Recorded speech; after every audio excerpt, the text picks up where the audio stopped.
this time, we shift our focus from hard news to something even closer to our everyday lives, food. Can the way we eat help build a greener future? Here we highlight sustainable initiatives, one story at a time. Welcome to CEStainability.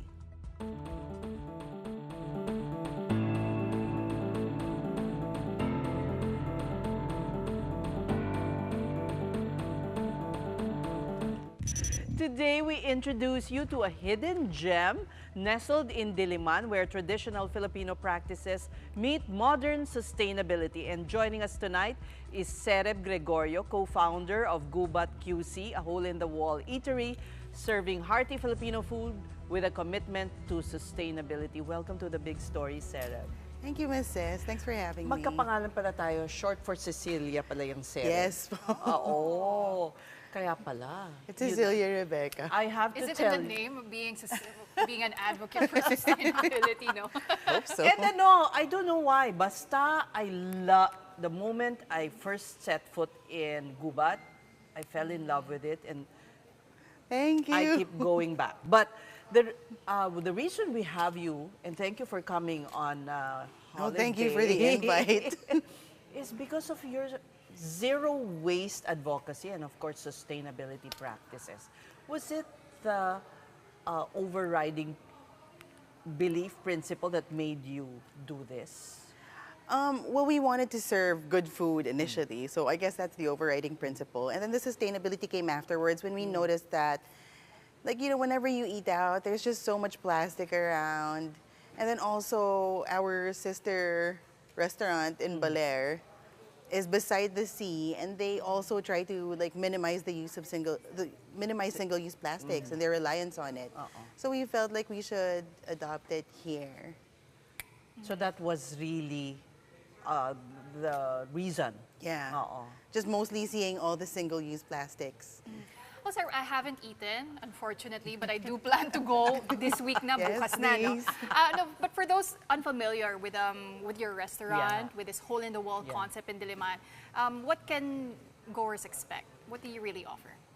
We offer, I mean, first and foremost, we really try to offer like good Filipino food, comfort food. We're also a Kamayan-only restaurant.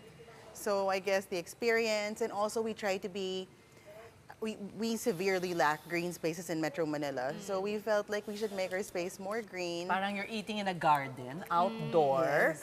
outdoor. Alfresco. Tapos, gagamitin mo yung kamay mo sa pagkain dahil dahon ng saging. Even for the pasta? Well, for the pasta, we give forks. Okay. But that's about it. And the leche flan, we serve them with teaspoons. But other than that, it's really just kamay. Mapapakain ka nga ng madami if you Yes, use your hands. And we made sure the yung menu is something that you'll enjoy eating with your hands. Yeah. And the idea of having a salad with your order, how did that come about? Yung parang buong meal, balansyado yung Yes, meal. yes. Oo. We just, well, pako is something I think a lot of people in Baler eat. So when we first came across it, we felt like, Napaka-unique yes, nito. yes po. And then Kakaiba. something, yeah, and masarap. It doesn't taste like, parang it doesn't taste like anything else. Yeah. So we thought of adding it too. Minsan nga, out of stock yung pako, nagagalit ako. Hirap po mag-source, especially now when You it's should hot. start planting it. Yeah, we're thinking about that too, You but down the should. line. It's not that easy to grow, actually. Kasi alam mo, Pawi, merong pako, merong kalahating itlog na maalat at kalahating kamatis. Sarap. Tapos kanin, and yung ulam mo, adobo. Yes, Pinoy na Pinoy. Oo, adobo, Lechon to? kawali. Lechon kawali. Piniritong Yes. isda. Tapos halabos na hipon. Hipon. Actually, And then we tinignan have ko na yung buro. menu nyo, no? And apart from the food, what I really love is the price point. It's quite affordable. Yes, yes. We also try to make it, of course, accessible to as many people as possible without compromising quality. Have you been able to influence your customers in,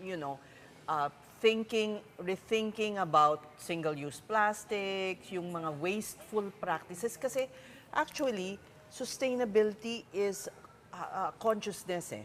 Yes, Diba? yes. So, Actually, that's have the you- most we hope to achieve, really, is to raise awareness. And I feel like like, I feel like some people naman, like, give it more thought whenever they start using single-use plastics. They give it more thought. But, of course, honestly, like, whenever I hang out there, I still see some people, kasi we're kamayan, but you can bring your own utensils. And then some people really We bring bring plastic plastic. within. But Akala ko ba bawal dalhin? Hindi. you can. You can. We don't give lang. We don't give utensils. No, but plastic. plastic, parang there's no way kasi to control. stop like, them, no? Oo. And then if we, I don't know, yun. Just maybe, I guess yung awareness lang at best is what we can hope for. Yeah. So may mga taong ayaw magkamay. Yes, or surprisingly, or parang they feel like, Alam mo, recently, I watched Richard Quest come here to the Philippines and budol fight ang furniture niya. ay See? wow. Oo. He partook of a budol fight and ate with his hands. Of course, he didn't know how. Kailangan siyang turuan. I actually brought some friends to Gubat and I had to teach them also. I remember. How The to ladies. eat. Yeah. Ang dami kong dinadala because Thank for you. me, it's very Filipino and yun na Yeah. nga, walang waste masyado. So, ang laki na rin ng tinipid mo, no? Yes, na po. kumakain ka sa dahon ng saging, which is how our ancestors used to eat rin naman. And it's our tradition. And I feel like, I guess siguro some people feel like it's not cool. It's not cool, maybe. Pero parang, wala, it's our tradition. And sometimes it's the best way to eat certain Filipino food. And then lately, you've added some decor pero mga employees mo yung gumagawa o paano? Yes po. You And then- like to recycle or Upcycle, yeah. upcycle. Furniture. Yeah. Yeah, we also, well, you've been so many times, so you know na a lot of our stuff is upcycled or recycled, and we try to stick to Yeah. that. Even now, we try to make the most use out of, like, found objects or whatever. Just, like, Marami objects that kang we find. tarpaulin na magagamit ngayong eleksyon. Actually, when you look at Gubat, may certain character, charm siya. Kahit mga medyo mga alam mong itatapon na dapat tong kahoy na to or ito yung tarpaulin na pang ano sa bubong. But may character siya eh. How did you come about? well, it started with this our really look? small budget. So we tried to maximize the budget that we had initially. And then, although kami rin naman, like, me and the people I work with, we're all, syempre, like, we're all into yung mga vintage, second-hand, ganyan, Japan surplus. So, So, kasi it's, sustainable nga. yeah, and it saves money then, ganyan. So, when we started the business, we didn't have a big budget. So we tried to make it look the best we could with the budget that we had. Parang shabby chic ba? Hindi eh. Hindi. Mas shabby pa a little bit shabbier, but it works, I feel. Or we try to improve then as we go along. But as I said, no, it's really part of the charm. I mean, just looking at the photos, Yeah. it's really inviting, and you'll be curious, no, to see what's inside. But I'm sure you have a lot of loyal customers already. But I'm also curious about those interested. What's their first reaction when they eat at Gubat QC? What are some of the initial responses that you get? Well, it's funny because when people come in, like I think they're just amazed to see like a pocket of green space in the city for starters. And then parang eventually they notice the little knickknacks around and they start taking pictures. So far the response has been positive naman. And then we just try to like add what we can. So there's something new to see. Do you compute how much you save from not having to wash dishes, from not having to... Mga ilang percent ng savings kaya yun? Actually, we haven't gotten that far. Pero I feel like labor-wise, syempre for the people who wash everything, syempre that's part of, wala. Ilan ang bang laking- staff dun sa sa Gubat Diliman? UP Diliman. Right now, in UP, a shift would be siguro mga like 8 to 10 people. Sa lahat Yeah. na rin, ha? Yeah.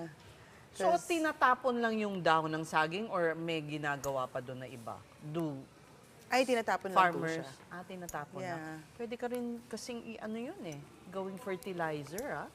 Oh, like some, Okay. siguro, kasi we have rejects. So the rejects we turn into like fertilizer. But the ones that are used by the guests wala, we have to throw those away. I think urban farms would like to have that. Oh, okay. Diba? Yes. Oo, it can be turned into fertilizer. Oh, nice. Okay, okay. Yeah, I think you We didn't will think have to about think that. of the next step. Yes. Diba? So far, our next step pa lang is all converting to solar powered. Oh, okay. Trying to convert everything we can to solar powered. When is this? Well, after all, you're in an open space, right? Yes. Oo. But the freezers, syempre the freezers and the refs, ganyan. But hopefully in the next quarter. And you want to expand also to a third branch? Yes, ma'am. Hopefully. What are Praying you for eyeing? that. Yeah, Oo nga. where's the next location? We don't have a space yet, Okay. actually. But we're looking. It has to be open. Yes. No aircon. Yes. Oo. Kasi dun rin, tipid kayo din dun, di ba? Yes po. And something na pwedeng gubatin. Like, something we can plant trees in. How did you find this particular location dun sa UP Bonsai Society?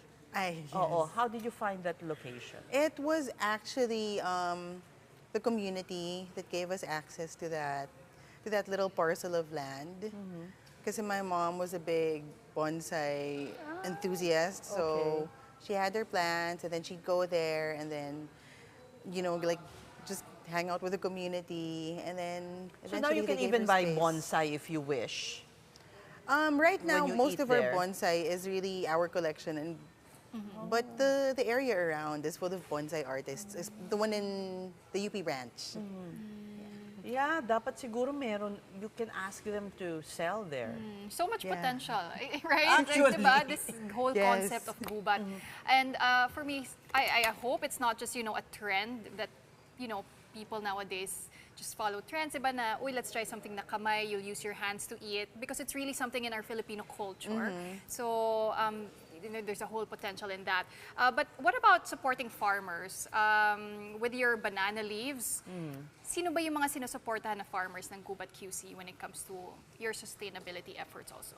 Actually, right now, a lot of our supplies we source from the local markets. Okay. So we don't really have access to farmers directly just Okay. yet. But we hope to do that in the future too. Like, if Do there's you someone have who a can problem connect us with... with the supply of banana leaves? No naman. So far, no po. But what we have a problem with it is the supply of pako.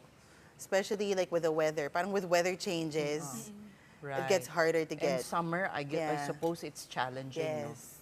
no? Oo. Also, pag rainy season po, ayun, it's Yeah. harder to source Naging pako. pipino na lang. Buti may pipino. Oo, pero you should, I guess that's the next step also, exploring partnerships with farmers. Yes, definitely. Actually, we're super open to that. We just haven't found a connection to them yet, or to farmers who have what we need specifically. And I'd like to ask you, in your everyday life, how do you practice sustainability?